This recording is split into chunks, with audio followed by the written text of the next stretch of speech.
The scorching summer sun beat down on the dusty main street of Redemption Creek, a frontier town nestled between rolling plains and jagged mountains in the Wyoming Territory. Elizabeth Montgomery stood behind the polished oak bar of her father's saloon, the Golden Eagle, wiping glasses and watching the usual afternoon crowd of cowboys, miners and drifters nursing their whiskeys.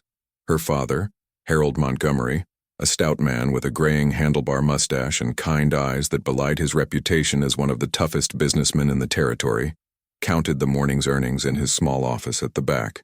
The piano player in the corner hammered out a lively tune, competing with the clinking of glasses and raucous laughter that filled the smoky air. Elizabeth's thoughts drifted, as they often did these days, to the life that awaited her beyond these walls, a life her father had meticulously planned with the son of a wealthy cattle baron from the next county over. "Lizzie, more whiskey for the boys at table 3, her father called out, snapping her back to reality. She nodded, tucking a strand of her chestnut hair behind her ear as she filled a bottle from the barrel. At 22, Elizabeth had grown into a beauty that turned heads throughout the territory, with intelligent green eyes that seemed to pierce through pretense and a stubborn chin that telegraphed her independent spirit to anyone who paid attention. Unlike many women her age in Redemption Creek, who had already settled into married life, Elizabeth had resisted her father's previous attempts at matchmaking, insisting on having some say in her future. But even she knew that at some point practicality would win out over her romantic notions of marrying for love in this harsh land, where survival often trumped sentiment. The saloon doors swung open violently, flooding the dim interior with harsh sunlight that momentarily blinded everyone inside.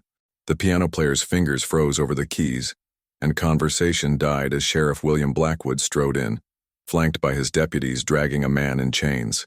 Elizabeth's breath caught in her throat as she glimpsed the prisoner, a tall Native American man whose powerful frame seemed barely contained by his restraints. Despite his bound wrists and the blood trickling from a gash on his forehead, he walked with a dignity that commanded attention. His long black hair hung loose around broad shoulders, and his copper skin was marked with scars that spoke of a life of hardship and struggle. But it was his eyes that captured Elizabeth's attention. Dark, fierce eyes that blazed with a defiance that the chains around his wrists couldn't diminish. "Got ourselves the murdering savage who killed Sheriff Cooper," Blackwood announced to the now silent room, a cruel smile playing on his thin lips as he shoved the prisoner forward. "Found him hiding out in the hills with the murder weapon still in his possession." The patrons murmured their approval, some standing to get a better look at the captive. Elizabeth noticed how Blackwood preened under their attention, his hand resting on his polished gun belt as he soaked in their admiration. The new sheriff had taken over just 3 weeks ago after the shocking murder of beloved Sheriff Robert Cooper, and he'd been quick to establish himself as a man who would tolerate no disturbance to the peace, especially from the native tribes, who still maintained an uneasy coexistence with the white settlers in the territory. "Gonna hang him at dawn," one of the deputies added, jerking the chains roughly and causing the prisoner to stumble. The native man regained his footing immediately, his expression unchanged despite the rough treatment. Elizabeth saw how he surveyed the room with calculating eyes, not with fear, but with the measured assessment of a man looking for options. When his gaze landed on her, something passed between them, a moment of recognition that she couldn't explain but felt in the deepest part of her being. It was as if in that split second, she saw beyond the blood and chains to the man beneath, a man unjustly accused, if her instincts were correct. And Elizabeth Montgomery's instincts were rarely wrong. The sheriff dragged his prisoner toward the bar, ordering a whiskey with the casual arrogance of a man unused to being refused. "Celebrating catching Cooper's killer," he explained unnecessarily to Harold Montgomery, who emerged from his office with a wary expression. "This crow bastard thought he could hide out in the hills after shooting Bob in the back, but we tracked him down." Blackwood knocked back his drink and slammed the glass on the bar, eyeing Elizabeth with appreciation that made her skin crawl. "Miss Montgomery, looking lovelier than ever. Perhaps you'd join me for dinner once this hanging business is concluded? A sheriff needs a proper lady by his side, after all." His smile didn't reach his cold blue eyes, and Elizabeth felt her father stiffen beside her, caught between his desire to refuse the unwelcome advance and the political reality of maintaining good relations with the town's law enforcement. "Thank you, Sheriff, but I'm afraid I have prior commitments," Elizabeth replied smoothly, refilling his glass to soften the rejection. Her eyes drifted to the prisoner, who stood silent and straight-backed despite the weight of his chains, A thin rivulet of blood traced a path down his cheek from the wound on his forehead, but he made no move to wipe it away, maintaining his stoic demeanor in the face of his captor's taunts. Up close, she could see the intricate patterns of older scars that marked his bronze skin. Some appeared to be from battles, others ceremonial in nature. His buckskin shirt, torn and bloodied from his capture, couldn't hide the powerful muscles beneath, honed by a lifetime in the wilderness. Despite his circumstances, there was something regal in his bearing that the chains and abuse couldn't diminish. One of the patrons, a burly miner with liquor-reddened cheeks, stood up and approached the prisoner, circling him like a predator. "Look at them savage markings," he slurred, pointing to the scars on the native man's face and arms. "Probably counts coup with them, one for each white man he's killed." He poked the prisoner hard in the chest, grinning when the man didn't react. "Cat got your tongue, Injun? Or don't you speak American?" The saloon erupted in laughter, the tension breaking as the patrons found their courage in numbers. Elizabeth felt a surge of indignation rising within her, her hands clenching into fists at her sides as she watched the cruelty unfolding before her. "That's enough, Jeb," Harold Montgomery intervened, his voice firm but not unkind. "Sheriff, if you're done with your drink, perhaps it's best you get your prisoner to the jail. My establishment isn't suited for public spectacles." He spoke with the authority of a man respected in the community, careful to phrase his request as a concern for the sheriff's convenience rather than a rebuke. Blackwood narrowed his eyes slightly but nodded, draining his second whiskey before jerking his head toward the door. The deputies yanked the prisoner's chains, leading him back into the harsh sunlight of the street. As they passed by Elizabeth, the native man's eyes met hers again, and this time she was certain of what she saw there. Not the murderous intent of a killer, but the quiet desperation of an innocent man facing execution. As the saloon doors swung shut behind them, conversation gradually resumed, the piano player tentatively returning to his interrupted tune. Elizabeth remained frozen in place, the image of those dark, defiant eyes burning in her mind. She had seen Sheriff Cooper and the native man together on several occasions, their interactions marked by a wary respect rather than hostility. Cooper had been known for his fair treatment of the local tribes, often mediating disputes between settlers and natives that might otherwise have erupted into violence.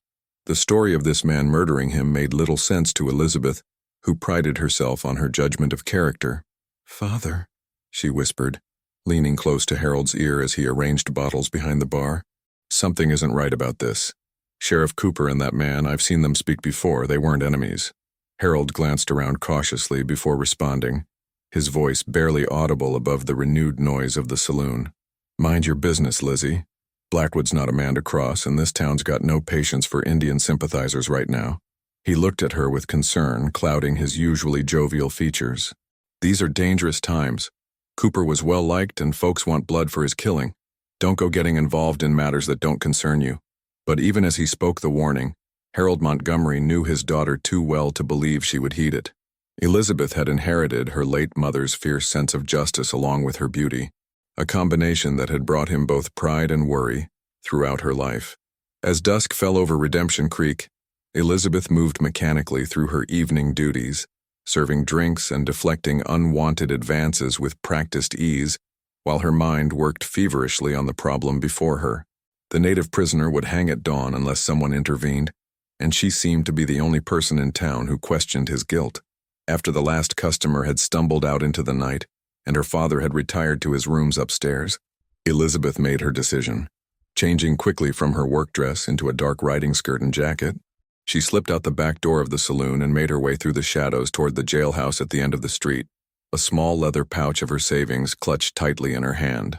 The jailhouse was a squat, sturdy building of rough-hewn logs, its single-barred window dimly illuminated by the oil lamp burning inside. Elizabeth approached cautiously, her heart hammering in her chest as she peered through the window.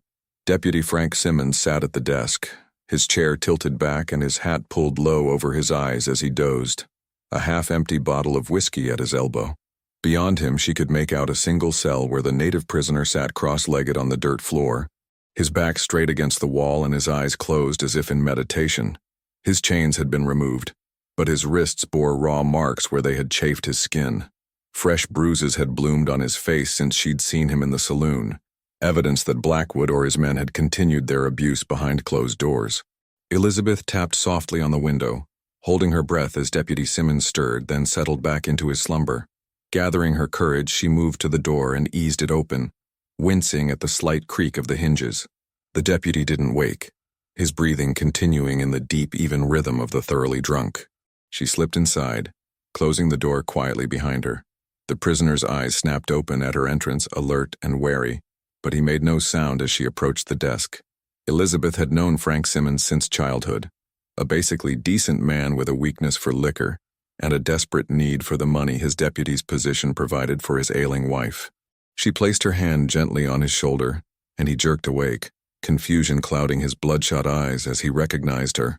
"Miss Montgomery, what in tarnation are you doing here?" he whispered, straightening his rumpled uniform and glancing nervously at the cell. "You can't be here, miss. Sheriff would have my hide."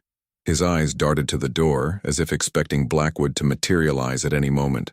Elizabeth leaned close, her voice low and urgent as she placed the leather pouch on the desk between them. The coins inside clinked softly, drawing Simmons' attention immediately.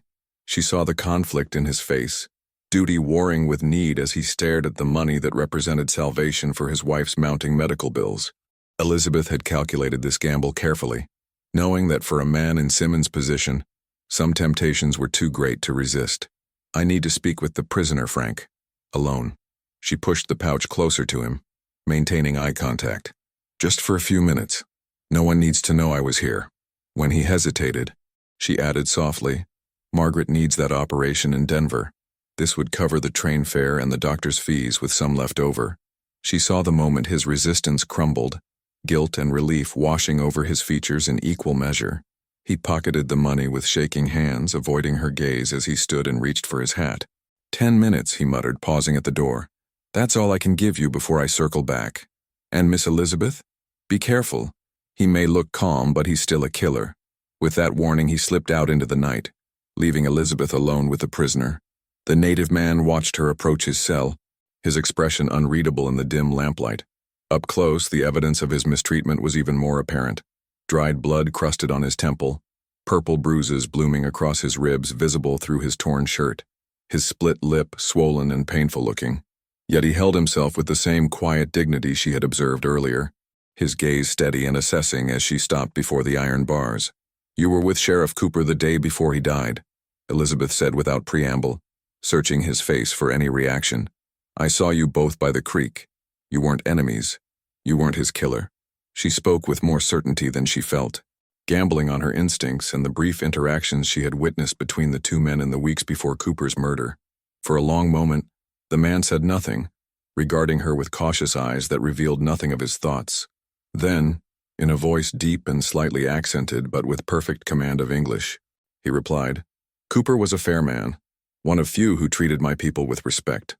He moved closer to the bars, his movements betraying the pain of his injuries despite his attempt to hide it. "My name is Swift Hawk. I am a scout for the Army at Fort Laramie. Cooper and I worked together to maintain peace between your people and mine." His directness surprised her. There was no pleading, no desperate protestations of innocence, just a simple statement of facts delivered with quiet dignity. "I did not kill him. I was hunting in the hills when I heard the shot. I found him dying and tried to help, but it was too late. That is when Blackwood and his men arrived." Elizabeth absorbed this information, her suspicions crystallizing into certainty as the pieces fell into place. "Blackwood said they found you with the murder weapon," she pressed, needing to understand the full picture. Swift Hawk's mouth twisted in a bitter smile that held no humor. "The weapon was Cooper's own revolver. I picked it up from beside his body. Blackwood knows this. He was there shortly after the shooting."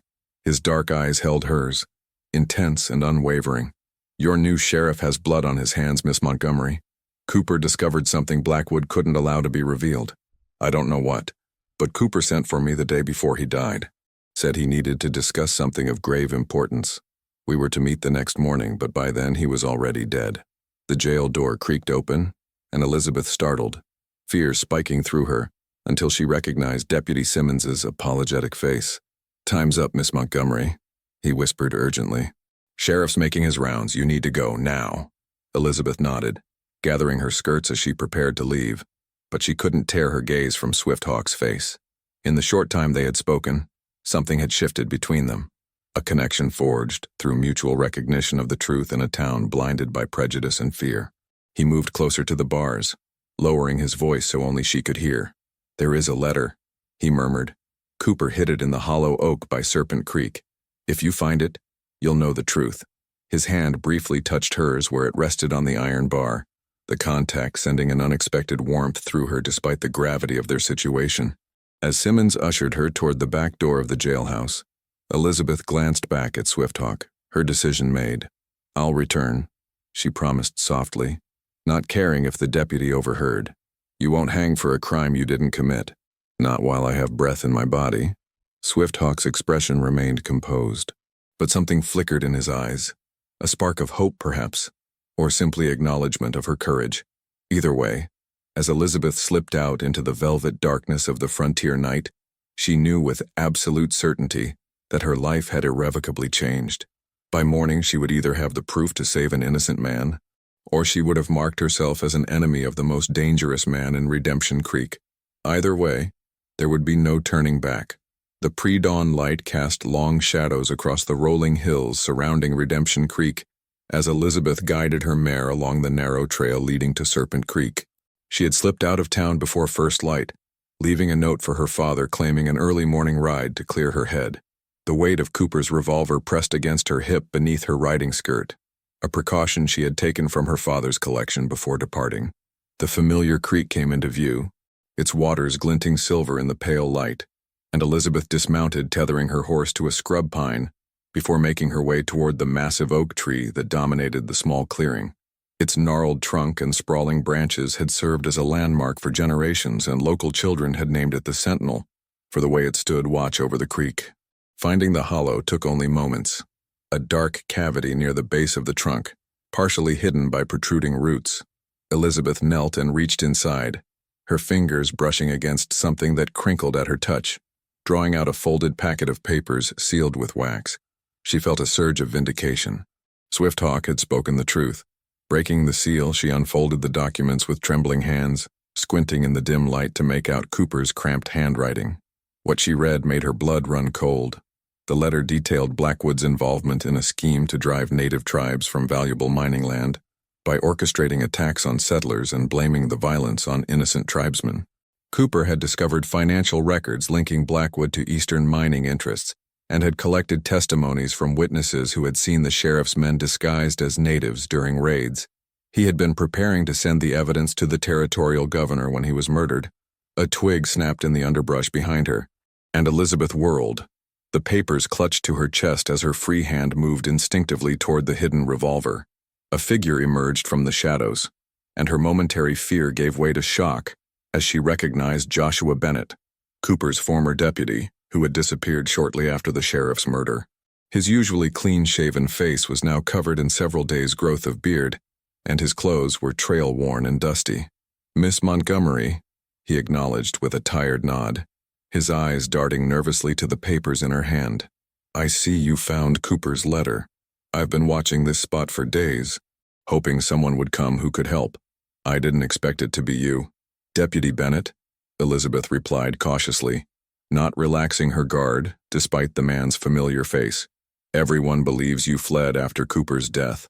Some say out of cowardice, others because you were involved." She studied his face, looking for any sign of deceit.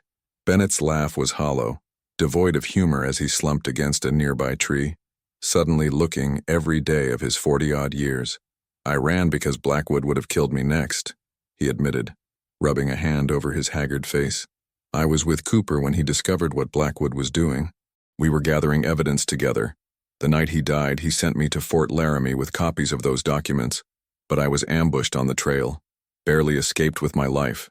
By the time I made it back, Cooper was dead, and Blackwood had pinned it on that Crow Scout."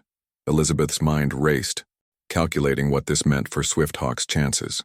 "He's to hang at dawn," she said urgently, checking the position of the sun that was now beginning to peek over the eastern hills.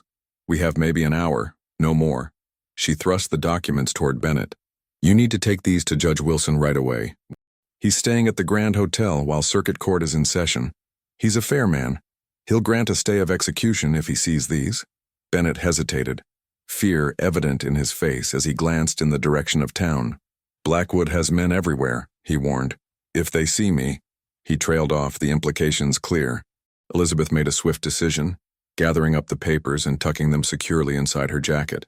"Then I'll go," she declared, already moving toward her horse. "You stay hidden. If I fail—" She paused, considering the possibilities. "If I fail, find Swift-Hawk's people, tell them what happened." "What?" "At least then someone will know the truth." Bennett nodded gravely, his hand moving to the gun at his hip in an unconscious gesture of solidarity. "Be careful, Miss Montgomery. Blackwood won't hesitate to eliminate anyone who threatens him, woman or not." With those ominous words ringing in her ears, Elizabeth mounted her mare and urged the animal into a gallop, racing against the rising sun toward Redemption Creek, where a man's life hung in the balance and time was rapidly running out. The town was already stirring as Elizabeth thundered down the main street, drawing curious glances from early risers making their way to work. She pulled her horse to a stop before the imposing facade of the Grand Hotel, the finest establishment in Redemption Creek and temporary home to Circuit Judge Ezekiel Wilson during the court's quarterly session. Dismounting quickly, she straightened her rumpled riding clothes and attempted to smooth her wind-tangled hair before climbing the steps to the hotel's entrance. The lobby was quiet at this early hour, with only the night clerk dozing behind the reception desk. Elizabeth approached with purposeful steps, her voice brooking no argument as she addressed the startled young man. "I need to see Judge Wilson immediately. It's a matter of life and death." The clerk stammered excuses about the early hour and the judge's strict instructions not to be disturbed, but Elizabeth cut him off with an authority that surprised even herself. "Tell him Miss Elizabeth Montgomery is here regarding a grave miscarriage of justice about to take place. Tell him it concerns Sheriff Cooper's murder." Something in her tone or expression must have conveyed the urgency of the situation, for the clerk scurried up the grand staircase without further protest. Minutes that felt like hours passed before he returned, followed by a tall, distinguished man with a shock of white hair and piercing blue eyes that missed nothing as they assessed Elizabeth from head to toe.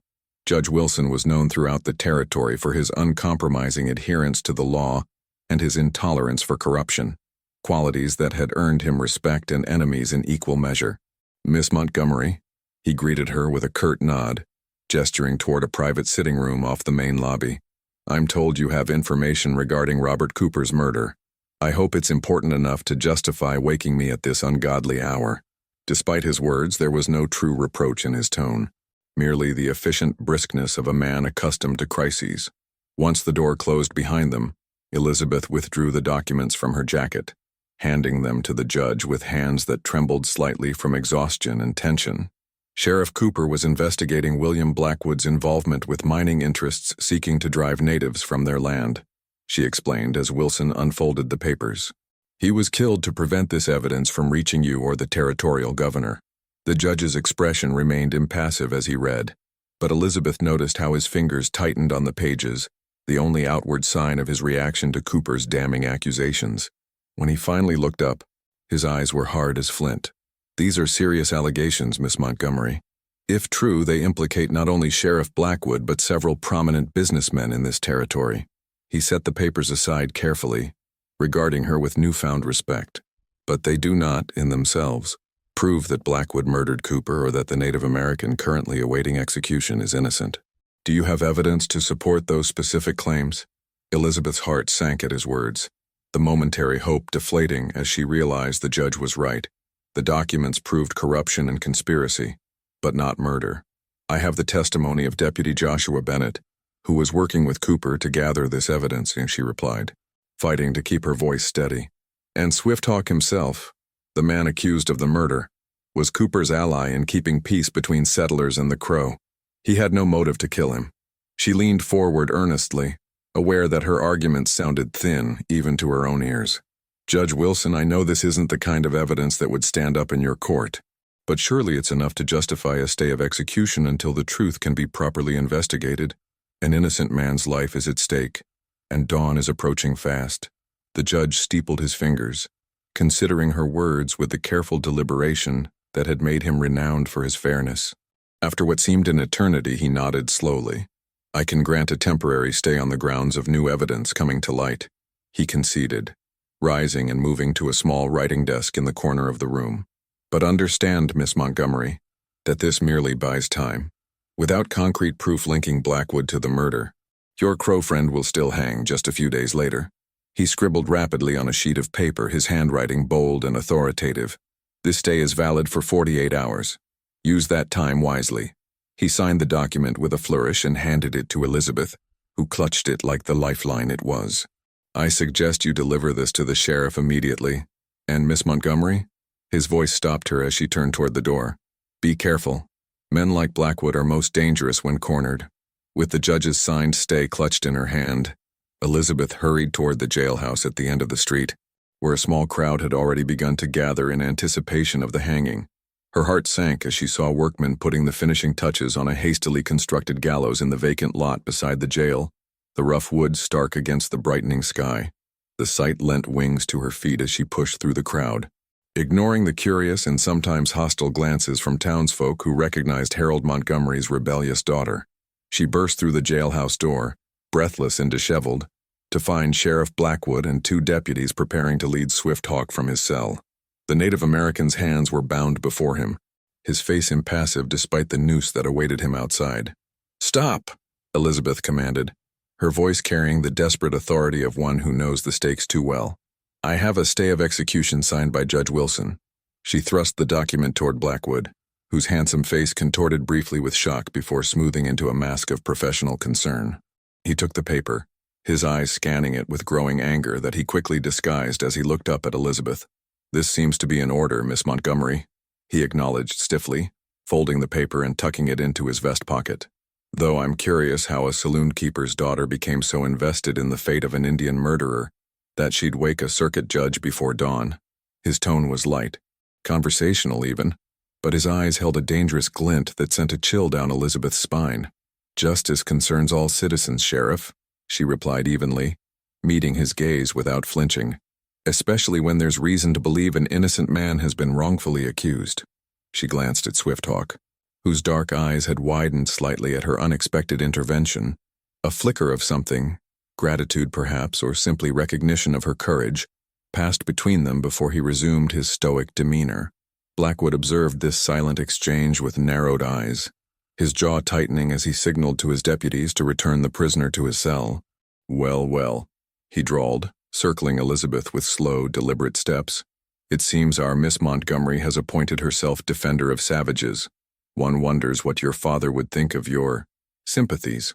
The threat was thinly veiled, and Elizabeth felt a surge of fear for her father, who was vulnerable should Blackwood choose to retaliate through him. But she stood her ground, lifting her chin defiantly. "My father raised me to value truth and justice, Sheriff. I'm simply following his example."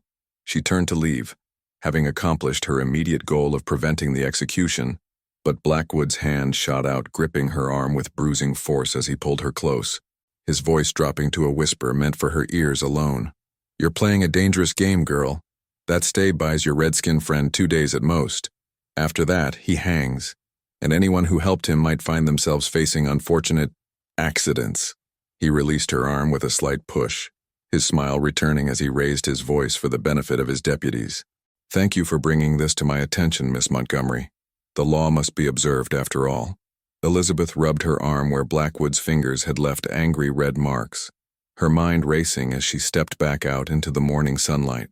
The crowd had grown, murmurs of disappointment spreading as word of the stay filtered through the gathered townsfolk. She caught snippets of conversation as she pushed her way back toward the main street, some expressing relief at the delay, others grumbling about justice denied. But what struck her most was how few questioned Swifthawk's guilt. The town had accepted Blackwood's version of events without hesitation, their prejudice against natives making it easy to believe the worst. As she rounded the corner toward the saloon, Elizabeth nearly collided with her father, who was hurrying in the opposite direction, his face tight with worry. "Elizabeth!" Harold exclaimed, gripping her shoulders as he examined her disheveled appearance with alarm. "Where have you been? I found your note, but when I heard about the commotion at the jail..." He trailed off, noticing the marks on her arm and the determined set of her jaw. Understanding dawned in his eyes, followed quickly by fear. "Oh, Lizzie, what have you done? Why?" he whispered, glancing around to ensure they weren't overheard. Elizabeth straightened, meeting her father's gaze directly. "What needed to be done?" She replied simply, "Swift Hawk is innocent, Father. Sheriff Cooper was killed because he discovered Blackwood's corruption. I have proof. Documents Cooper left before he died. But we need more evidence to link Blackwood directly to the murder." Harold closed his eyes briefly, a complex mixture of pride and terror washing over his weathered face. When he looked at his daughter again, his decision was made. "Come with me," he muttered, taking her elbow and guiding her toward the back entrance of the Golden Eagle. Not here. Too many ears.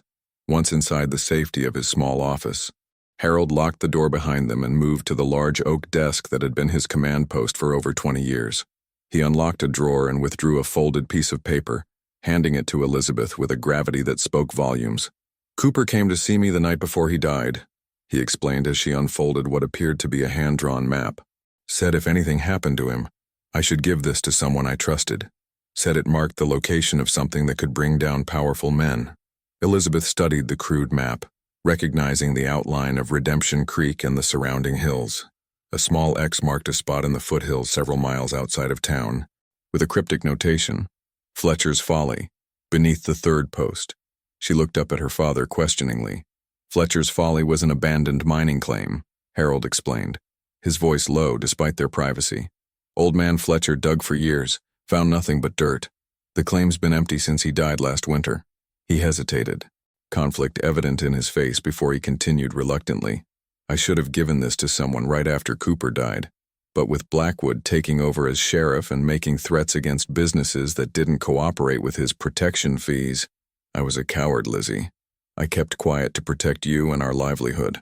The admission cost him dearly." Elizabeth could see that in the slump of his shoulders and the shame in his eyes.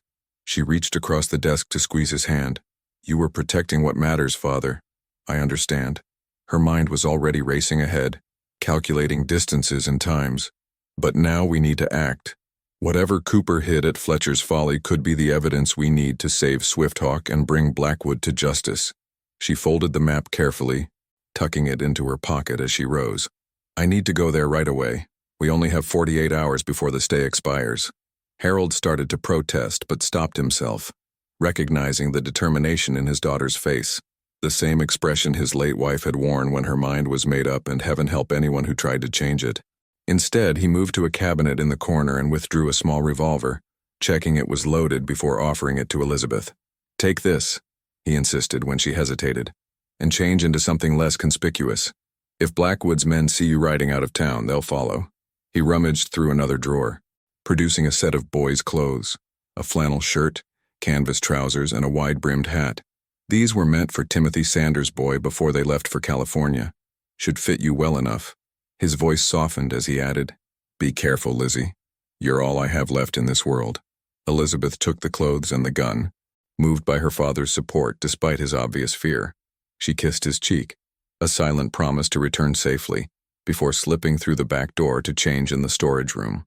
15 minutes later, a slight figure dressed in boys' clothing emerged from the alley behind the Golden Eagle, moving with purposeful strides toward the livery stable. With her hair tucked beneath the hat and her feminine curves disguised by the loose-fitting clothes, Elizabeth passed unnoticed through the now busy streets of Redemption Creek. At the stable, she arranged for a different horse than her usual mare, explaining to the drowsy stable boy that she was running an errand for Montgomery to a nearby ranch.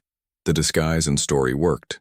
No one looked twice at another young ranch hand heading out of town on a sturdy bay gelding, as the morning sun climbed higher in the clear blue sky of the Wyoming Territory. The ride to Fletcher's Folly took longer than Elizabeth had anticipated, the terrain growing increasingly rugged as she followed the crude map into the foothills. By midday, she had reached the abandoned mining claim, marked by a dilapidated cabin and the dark mouth of a tunnel shored up with weathered timber. A series of posts marked what had once been the boundary of Fletcher's ambitious claim, most now leaning drunkenly or fallen completely after years of neglect. Elizabeth dismounted, tethering her horse to a stunted pine before approaching the third post, still standing along the eastern edge of the claim. It looked no different from the others, a rough-hewn piece of timber driven into the rocky soil, its surface bleached gray by sun and rain. "Beneath the third post," she murmured to herself, kneeling to examine the ground around the base of the timber. The soil appeared undisturbed, packed hard by the elements, but as Elizabeth ran her fingers around the post itself, She noticed it moved slightly as if not firmly anchored. Gripping it with both hands, she pulled upward, surprised when the entire post lifted from the ground with relative ease. It had been set in a narrow hole lined with stones rather than buried deeply as would be expected for a boundary marker. Peering into the dark cavity, Elizabeth spotted something that reflected the sunlight, a metal box nestled among the rocks. She reached down, her fingers closing around the cool metal surface, and lifted it carefully from its hiding place. The box was small but heavy, secured with a simple latch rather than a lock. Elizabeth hesitated only briefly before opening it, her breath catching as she saw the contents: a leather-bound journal, a small leather pouch, and several folded documents bearing official seals. She opened the journal first, immediately recognizing Sheriff Cooper's handwriting from the previous documents. The entries detailed his investigation into Blackwood and the mining interests, recording meetings, conversations, and evidence gathered over several months. The final entry, dated the day before his murder, sent a chill through Elizabeth's body. Confronted WB with evidence of payoffs. He denied all, but I saw the truth in his eyes. Meeting Swifthawk tomorrow to arrange safe passage of documents to Fort Laramie. Cannot trust mail or regular channels. If anything happens to me, WB is the man responsible. With trembling fingers, Elizabeth opened the leather pouch, gasping softly as several gold coins and a heavy gold watch spilled into her palm. She recognized the watch immediately. It had belonged to Sheriff Cooper, a prized possession he had carried for years. Engraved on the inside of the case was a message: to Robert Cooper, for 20 years of loyal service, Laramie County Sheriff's Department. The watch had been missing from Cooper's body when he was found, according to the gossip that had circulated through town after his death. Its presence here, hidden with evidence against Blackwood, could only mean one thing. Cooper had anticipated his own murder and left a trail for someone to follow. The official documents proved to be records of land transactions and mining claims, with marginal notes in Cooper's hand indicating fraudulent entries and forged signatures. A sound from the direction of the cabin made Elizabeth freeze, her hand instinctively moving to the revolver at her hip. She turned slowly, her heart pounding as she saw a figure silhouetted in the doorway of the dilapidated structure. Relief flooded through her as she recognized Deputy Bennett, though it was quickly tempered by caution. She hadn't told him where she was going. "How did you find me?" she called, keeping her distance as she carefully replaced the items in the metal box. Bennett stepped forward into the sunlight, his expression grim as he gestured toward the road she had traveled. "Followed your trail. Not hard for someone who knows what to look for." He approached slowly, his eyes fixed on the box in her hands. "Is that what Cooper hid? The evidence against Blackwood?" Elizabeth nodded, still maintaining space between them as instinct warned her something wasn't right. Cooper's journal naming Blackwood as his likely killer, plus financial records proving the conspiracy. She studied Bennett's face, noting the tension in his jaw and the way his right hand hovered near his holster. "I thought you were hiding from Blackwood," she said carefully, taking a step backward. "Afraid he'd kill you next. Yet here you are out in the open." Bennett's laugh was harsh, devoid of humor as he shook his head slowly. "You're a smart woman, Miss Montgomery. Too smart for your own good." His hand moved to his gun, drawing it with practiced ease as his demeanor shifted from nervous deputy to something altogether more dangerous. Blackwood wasn't happy about that stay of execution. Bennett continued conversationally, gesturing with his revolver for Elizabeth to remain still. "Sent me to find you, figure out what you know and who you've told. Imagine my surprise when my search led me straight to Cooper's hidden evidence." His smile didn't reach his eyes as he extended his free hand. "I'll take that box now if you don't mind. Then we can discuss how to proceed." Elizabeth's mind raced, calculating distances and options as she clutched the metal container to her chest. Bennett had been working with Blackwood all along, she realized, perhaps even involved in Cooper's murder. The betrayal stung even as fear coursed through her veins. She was alone, miles from town, with a man who had no reason to let her leave alive once he had what he wanted. "Cooper trusted you," she said quietly, playing for time, as she inched backward toward her tethered horse. "He thought you were helping him gather evidence against Blackwood." Bennett shrugged, seemingly unconcerned by the accusation. Cooper was an idealist, thought he could change how things work out here on the frontier. But men like Blackwood, they're the future of this territory. Mining companies, railroads, big money from back east. That's where the real power lies. Cooper never understood that. His expression hardened as he noticed her retreat. Enough talk. The box, Miss Montgomery. Now. He raised his gun, aiming directly at her chest, his intention clear in the cold calculation of his eyes. In the split second before Bennett could fire, Elizabeth dropped to the ground, rolling behind a pile of mining debris as his bullet whistled over her head. She drew her own revolver, heart pounding as she heard Bennett curse and move to circle her position. The weight of the metal box hampered her movements, but she couldn't risk letting it fall into his hands, not when Swifthawk's life and justice for Cooper depended on its contents. A second shot splintered the wood near her head, showering her with fragments as she scrambled deeper into the cover of the abandoned mining equipment. "You can't win this, Elizabeth," Bennett called, his voice eerily calm as he stalked her. "Even if you somehow get away from me, Blackwood has men watching every road into town. You'll never make it back with that evidence." Elizabeth's hand closed around a rusted piece of metal pipe as inspiration struck. She waited until Bennett moved closer, then threw the pipe as hard as she could in the opposite direction. The clatter as it struck rocks drew his attention and fire, giving her the moment she needed to break from cover and dash toward her horse. A bullet grazed her arm, tearing through the flannel shirt and leaving a burning trail across her skin. But adrenaline pushed her forward. She reached the gelding, who danced nervously at the sound of gunfire, and swung herself into the saddle one-handed, still clutching the precious metal box. Bennett emerged from the mining debris, raising his gun for a killing shot, but Elizabeth was already spurring the horse into motion, bending low over its neck as they galloped down the hillside away from Fletcher's Folly. The ride back to Redemption Creek became a desperate race against time and pursuit. Elizabeth took a circuitous route, avoiding the main trails where Blackwood's men might be watching, pushing her mount through dense underbrush and across shallow creek beds to obscure their trail. The wound on her arm throbbed, blood soaking the torn sleeve of her shirt, but she pressed on, knowing that far more than her own life hung in the balance. The sun was already beginning its westward descent when she finally approached town from the north, using a seldom-traveled path that wound through a stand of cottonwoods behind the church at the edge of town. She dismounted at the tree line, wincing as the movement jarred her injured arm, and led the tired horse by hand through the deepening shadows toward the rear of the churchyard. Reverend Thomas Harding was tending his small vegetable garden when Elizabeth emerged from the trees, still in her boy's disguise, though the hat had been lost during her flight. The elderly minister straightened with some difficulty, leaning on his hoe as he peered at the disheveled figure approaching him. "Miss Montgomery?" he called uncertainly, his bushy white eyebrows rising in surprise as he recognized her despite the unusual attire. His expression shifted to alarm as he noticed the blood-stained sleeve and the haunted look in her eyes. "Child, what's happened to you?" Elizabeth glanced nervously toward town, aware that darkness was falling and she had precious little time before Bennett would reach Blackwood with news of her discovery and escape. "Reverend, I need your help," she said urgently, stepping closer and lowering her voice despite the privacy of the churchyard. "I have evidence that Sheriff Blackwood murdered Sheriff Cooper and framed Swifthawk for the crime.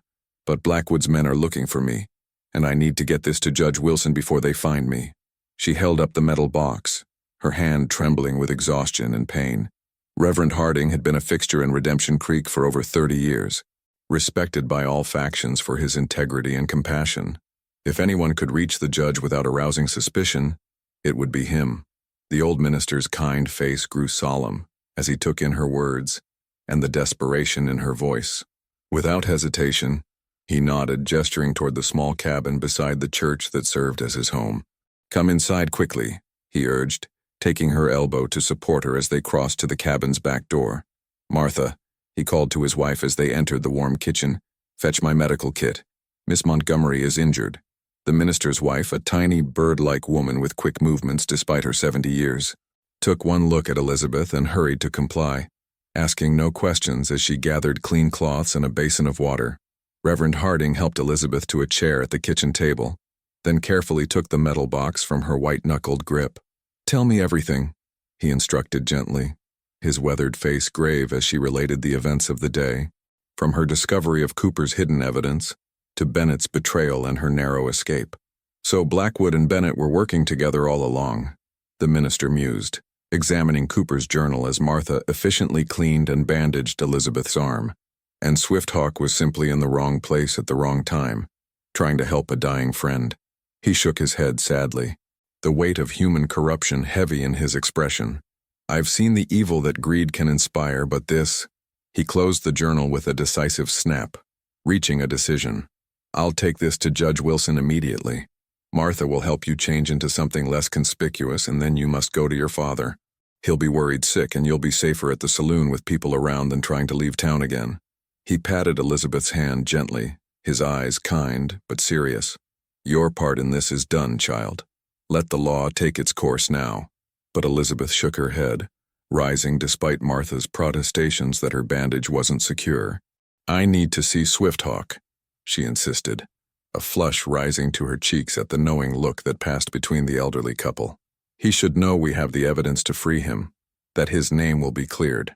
She straightened her shoulders, her determination evident despite her disheveled appearance and obvious exhaustion. I'll be careful, I promise, but I have to do this.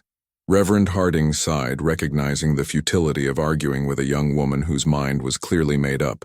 Instead, he reached into a closet and withdrew a dark shawl, handing it to Martha, who helped Elizabeth drape it over her head and shoulders in the manner of a mourning widow. The shawl was my daughter's before she passed, Martha explained softly as she adjusted the fabric to better hide Elizabeth's face. It should help you move through town unnoticed, especially at this hour. She stepped back, examining her handiwork with a critical eye before nodding in satisfaction. Go with God, child. We'll pray for your safety and for justice to prevail. Elizabeth embraced the older woman impulsively, grateful for the kindness shown without question or judgment. Reverend Harding tucked the metal box securely inside his coat and offered Elizabeth his arm, his posture straightening as he assumed the dignified bearing of his calling. I'll escort you as far as the church, he said quietly. From there our paths must diverge, you to the jail and I to the judge. Dusk had settled over Redemption Creek by the time Elizabeth made her way cautiously toward the jailhouse, the borrowed shawl pulled low over her face as she moved through the evening shadows. The main street was busy with the usual night crowd, cowboys fresh off the trail looking for liquor and entertainment, miners spending their hard-earned dust, respectable citizens hurrying to complete last-minute errands before retiring to their homes. The Golden Eagle's windows blazed with light, piano music and raucous laughter spilling into the street, and Elizabeth felt a pang of guilt for the worry she must be causing her father. But there would be time for explanations later, after she had seen Swifthawk and assured herself of his well-being. The jailhouse was quiet, a single lamp burning in the window indicating the presence of a night deputy.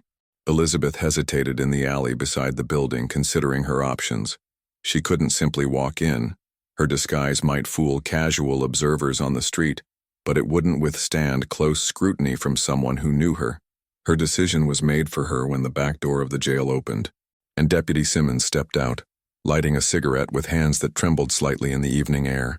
He nearly dropped the match when Elizabeth stepped from the shadows, her finger to her lips in a plea for silence. Miss Montgomery? He whispered, glancing nervously toward the main street. You shouldn't be here. Blackwood's been asking about you all day. I need to see the prisoner, Elizabeth replied quietly, moving closer so their conversation wouldn't carry. Just for a moment, Frank. Please.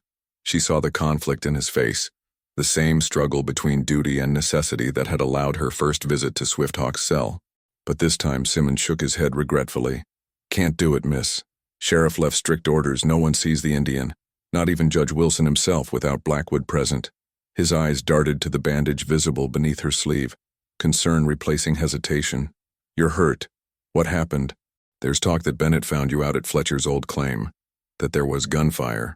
He trailed off, clearly torn between curiosity and the instinct for self-preservation that told him the less he knew, the safer he would be. Elizabeth made a swift calculation, deciding that half-truths were safer than full disclosure. Bennett tried to kill me, she admitted, watching Simmons' eyes widen. He's working with Blackwood. They killed Sheriff Cooper together, Frank. We have proof now. Reverend Harding is taking it to Judge Wilson as we speak. She placed a hand on his arm, her voice urgent. I just need to tell Swifthawk that help is coming, that he won't hang for a crime he didn't commit. Please, Frank, for Margaret's sake. It was a low blow, invoking his wife's name, but Elizabeth was beyond such niceties when a man's life hung in the balance. Simmons hesitated, then cursed softly under his breath, grinding out his cigarette with unnecessary force. 2 minutes, he muttered, holding up 2 fingers for emphasis.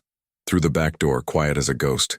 Jenkins is on duty inside. He's half-deaf and usually dozing by this hour. But if he sees you, I'll lose my badge for sure."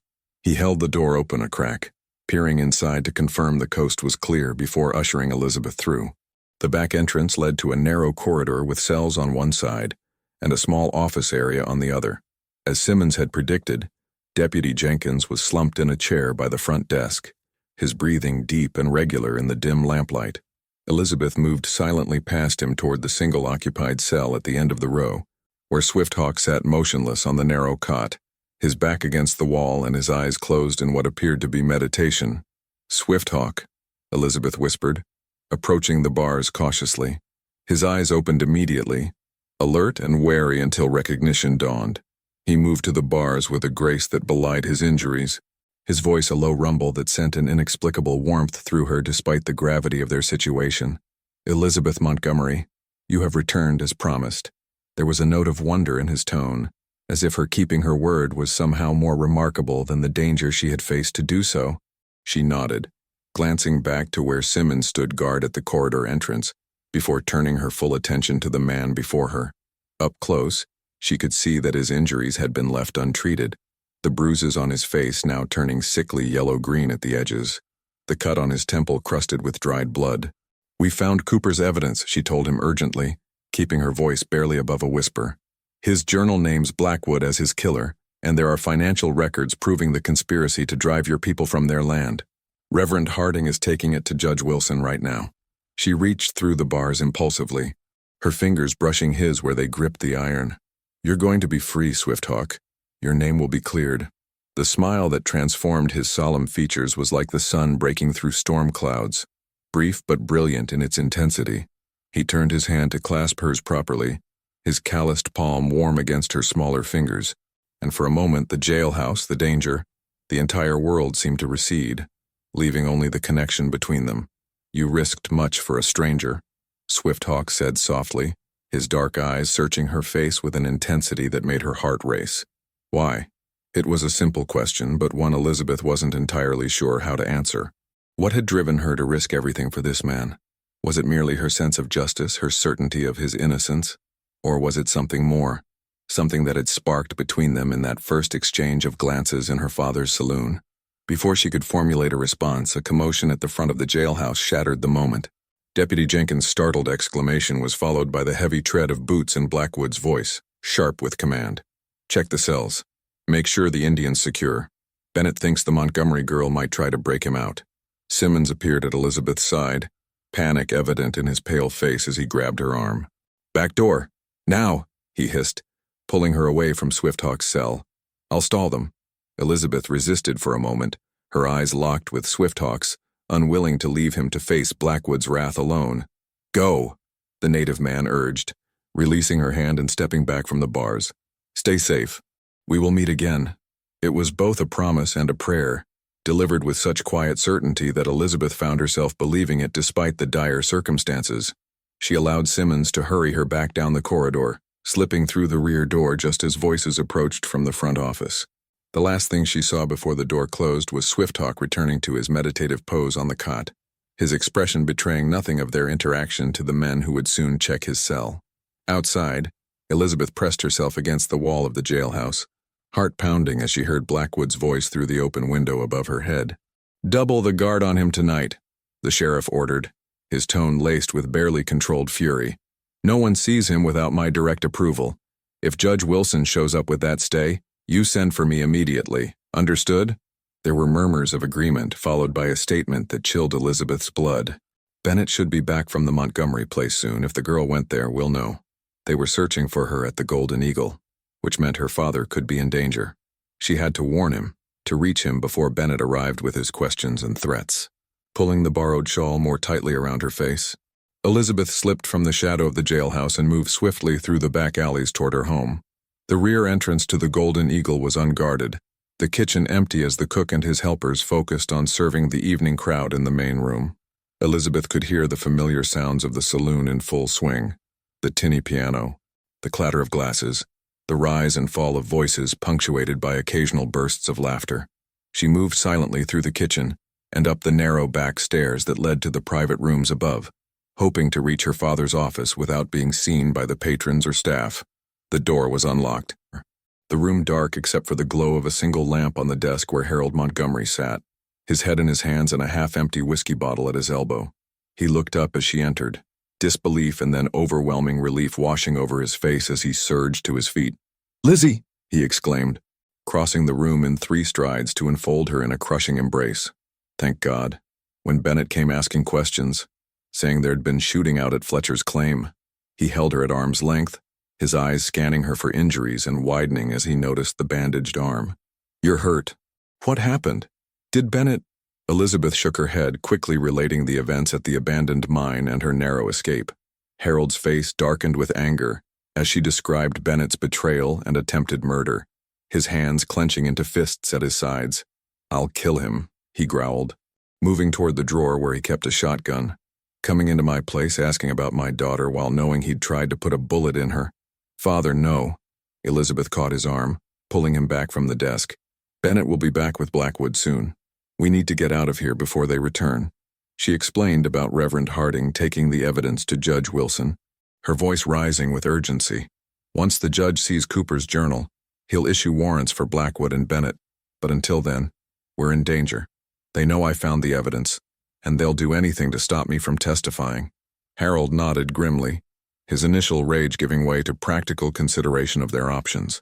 "My brother's place in Cheyenne," he decided, moving to a painting on the wall and swinging it aside to reveal a small safe. "We can lie low there until this blows over." He worked the combination swiftly, withdrawing a canvas bag that clinked with the sound of significant savings. "What about Swift Hawk?" Elizabeth asked, unable to hide her concern for the imprisoned man despite their precarious situation. Harold paused in his preparations, studying his daughter's face with newfound understanding. "The Crow Scout? He'll be fine once the judge sees the evidence," he assured her, though his tone held a note of uncertainty that matched the worry in Elizabeth's heart. Blackwood was a desperate man with nothing to lose. There was no telling what he might do before justice could take its course. Harold seemed to read her thoughts, his expression softening as he placed a comforting hand on her shoulder. "Reverend Harding is respected by everyone in this territory.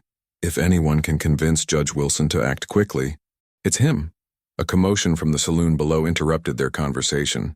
Raised voices, the sound of breaking glass, then an abrupt silence that was more ominous than the previous noise. Father and daughter exchanged alarmed glances, moving in unison toward the door that connected the office to the balcony overlooking the main room. Harold eased it open a crack, peering through to the scene below. His sharp intake of breath prompted Elizabeth to look over his shoulder, her blood freezing at the sight of Sheriff Blackwood standing in the center of the saloon floor, his revolver drawn and pointed at the patrons who had backed against the walls. Bennett stood beside him, his own gun trained specifically on the bartender who had replaced Elizabeth for the evening shift. "Harold Montgomery," Blackwood called, his voice carrying easily through the silent room. "I know you're up there. Come down now, and bring that interfering daughter of yours with you." He fired a shot into the ceiling for emphasis, sending plaster dust raining down on the frightened customers. "Don't make me come up after you." Harold closed the door silently, his face set in grim lines, as he guided Elizabeth back toward the rear of the office. "The back stairs," he whispered, pressing the canvas bag of money into her hands. "Go to Widow Parker's place at the edge of town. She owes me a favor. She'll hide you until morning. Then take the stage to Cheyenne." Elizabeth shook her head, unwilling to leave him to face Blackwood alone, but Harold's expression brooked no argument. "I'll stall them, make them think you've already left town. It's your only chance, Lizzie." "I'm not leaving without you," Elizabeth insisted, gripping her father's arm with desperate strength. Harold's smile was sad but determined as he gently disengaged her fingers. "Someone has to make sure that evidence reaches the judge, that Swift Hawk goes free. You're the only witness who can testify to what Bennett did at Fletcher's Folly." He pushed her gently toward the back door, his voice rough with emotion. "Your mother would be proud of you, standing up for what's right no matter the cost. Now go, before it's too late." The sound of heavy boots on the main staircase lent urgency to his words. Elizabeth hesitated only a moment longer before embracing her father fiercely, then slipping through the door to the back stairs as Blackwood's voice called again from below, closer this time and edged with dangerous impatience. The night air was cool on Elizabeth's face as she hurried through the shadows behind the Golden Eagle. keeping to the narrow alleys between buildings as she made her way toward the outskirts of town. Her mind raced with conflicting impulses. Concern for her father left to face Blackwood's wrath. Worry for Swifthawk still imprisoned and vulnerable. Fear for her own safety as she attempted to escape the town where she had spent her entire life. The sounds of pursuit broke into her thoughts. Shouted orders, the pounding of boots on wooden sidewalks, the flicker of lanterns as Blackwood's men spread out to search for her. She pressed herself into a doorway as two deputies ran past, their conversation carrying clearly in the night air. "Check the stables and the stage office," one instructed. "Sheriff says she won't leave her Indian friend to hang. If we can't find her, we watch the jail. She'll show up there sooner or later." Elizabeth waited until they had passed before continuing her journey, but their words had planted a seed of dread in her heart. If Blackwood couldn't find her, would he take his frustration out on Swifthawk?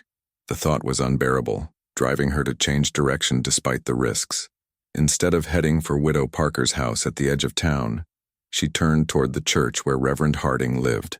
She needed to know if he had successfully delivered Cooper's evidence to Judge Wilson. If warrants had been issued for Blackwood and Bennett, only then could she consider leaving Redemption Creek with her father.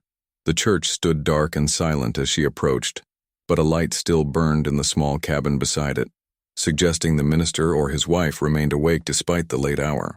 Elizabeth knocked softly on the back door, glancing nervously over her shoulder at the empty churchyard. Martha Harding answered almost immediately, her elderly face creased with concern as she ushered Elizabeth inside. "Child, you shouldn't be here," she whispered, securing the door behind them. "Thomas hasn't returned yet, and there are men searching the town for you." She guided Elizabeth to a chair, clucking disapprovingly at her disheveled appearance and the strain evident in her pale face. "You're exhausted. When did you last eat?" Without waiting for a response, the older woman bustled to the stove, ladling hot stew into a bowl and placing it before Elizabeth with a chunk of fresh bread. "Eat while I explain what little I know." As Elizabeth gratefully consumed the simple meal, Martha related what she had learned from neighbors who had stopped by with news. The judge was dining at the Grand Hotel when Thomas arrived with the evidence. They'd been closeted together for hours with various town officials coming and going. She lowered her voice, though they were alone in the cabin. "There's talk that the telegraph operator sent urgent messages to the territorial governor and the federal marshal in Cheyenne, but nothing official has been announced. And Blackwood is still acting as sheriff, ordering searches and making threats." The older woman's hands twisted nervously in her apron as she added, "Your father was taken to the jailhouse for questioning about an hour ago. They say he refused to reveal your whereabouts despite rough treatment." Elizabeth's spoon clattered to the table as the implications of Martha's careful phrasing sank in. Blackwood had hurt her father, perhaps seriously, in an attempt to find her. The knowledge burned like acid in her stomach, guilt and fury warring for dominance as she rose from the table. "I have to go to him," she declared, moving toward the door only to be stopped by Martha's surprisingly strong grip on her arm. "You'll do no such thing," the minister's wife said firmly, guiding Elizabeth back to her chair with gentle insistence. "That's exactly what Blackwood wants, to use your father as bait to draw you out. Thomas will return soon with news from the judge. Until then, the best thing you can do for your father and for that young man in the jail is to stay hidden and stay safe." The wisdom in Martha's words was undeniable, but acceptance came hard to Elizabeth, whose every instinct screamed for action rather than patient waiting. She sank back into the chair, her body suddenly heavy with the accumulated fatigue and stress of the day's events. Martha patted her hand sympathetically before moving to the small cupboard in the corner. "You need rest," she said decisively, measuring herbs into a cup and adding hot water from the kettle. "This will help you sleep for a few hours. By then, Thomas will be back, and we'll know more about what's to be done." Elizabeth started to protest but was silenced by the older woman's stern look. "Even heroes need sleep, child. You'll be no good to anyone if you collapse from exhaustion." The herbal tea was soothing, its warmth spreading through Elizabeth's tense muscles as Martha settled her on a narrow cot in the corner of the kitchen. Despite her determination to remain awake until Reverend Harding returned, Elizabeth found her eyelids growing heavy, the events of the day replaying in disjointed fragments as she drifted toward sleep. Swifthawk's face appeared in her mind's eye, his dark eyes intense as he promised they would meet again. The certainty in his voice had been comforting then, but now, with Blackwood growing more desperate by the hour and her father in danger, Elizabeth wondered if it had been a promise neither of them would live to keep.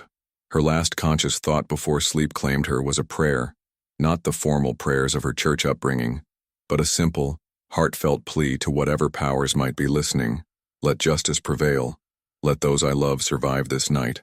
The sound of urgent voices pulled Elizabeth from deep sleep, her mind struggling to orient itself in the unfamiliar surroundings. Pale, pre-dawn light filtered through the small kitchen window, suggesting she had slept for several hours despite her intention to remain awake. She sat up quickly, recognizing Reverend Harding's deep tones in conversation with his wife in the adjoining room. Their hushed but intense discussion carried clearly through the thin door. Judge Wilson issued the warrants after midnight, the minister was saying, exhaustion evident in his voice. For Blackwood, Bennett and 3 others implicated in Cooper's journal. But when the deputies went to serve them, Blackwood and Bennett had already fled, taking Swifthawk with them.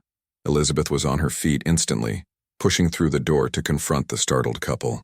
"They took Swifthawk? Where?" she demanded, fear clutching at her heart as she imagined the native man's fate at the hands of the desperate fugitives. Reverend Harding looked even more haggard than his wife, his clerical collar askew, and his usually neat white hair standing in disarray, as if he had repeatedly run his hands through it in agitation. "Elizabeth," he acknowledged with a weary nod. "I should have known Martha wouldn't send you away. As for where they've taken the prisoner," he sighed heavily, sinking into a chair by the small fireplace. "No one knows for certain. They overpowered the night deputy, took horses from the livery, and rode out about 2 hours ago. The judge has organized a posse to pursue them, but they have a significant head start." "And my father?" Elizabeth asked, dreading the answer but needing to know. The Reverend's expression softened with compassion. "Alive, but badly beaten. Doc Miller is with him now at the Golden Eagle. Blackwood tried to force him to reveal your whereabouts, but Harold wouldn't break."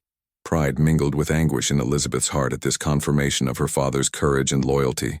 She turned toward the door, determination straightening her spine despite her exhaustion. "I need to see him, and then I'm joining that posse. I know these hills better than most, and I have more reason than anyone to want Blackwood and Bennett brought to justice." Reverend Harding rose to block her path, his kind face grave with concern. "The judge specifically ordered that you be kept safe, Elizabeth.